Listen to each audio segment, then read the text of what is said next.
Good afternoon. I'd like to pose a question to you. When you think about your past, do you think of it as a tool, something to learn from? When you think about your present, is it an opportunity? When you think about your future, is it something that you're working on every day? Let me tell you a little about my story.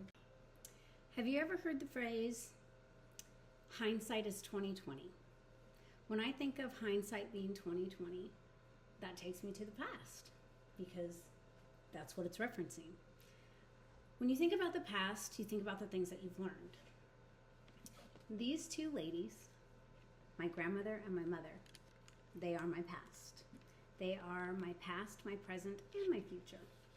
Because they actually gave me a foundation for which I could build my family. And to these ladies, I hold everything dear.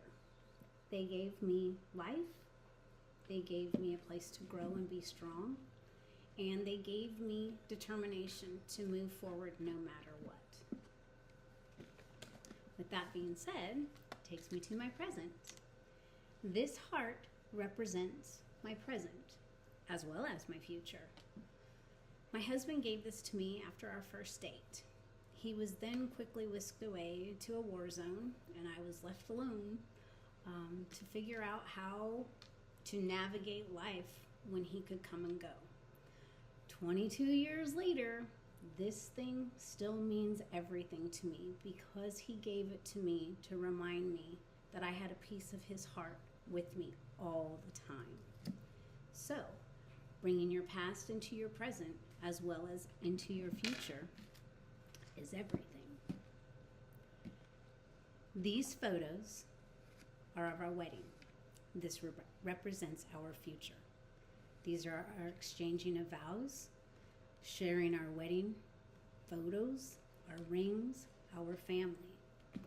Together, the foundation that we built based on the foundations that we learned from our grandparents and from our parents, we have been able to build a future for our children and for our grandchildren for that matter. So, when I posed that question initially to you about your past and your present and your future, ask yourself, have I learned lessons and have I gotten tools to move into my present? And in my present, am I realizing all opportunities that are available to me? And am I building on that future? And every day, am I using the building blocks to move forward? Past, present, and future. It's a question that we should all be asking ourselves. And it is something that we can learn from. I want to thank you for listening to me and experiencing a little of my past, present, and future. Good night.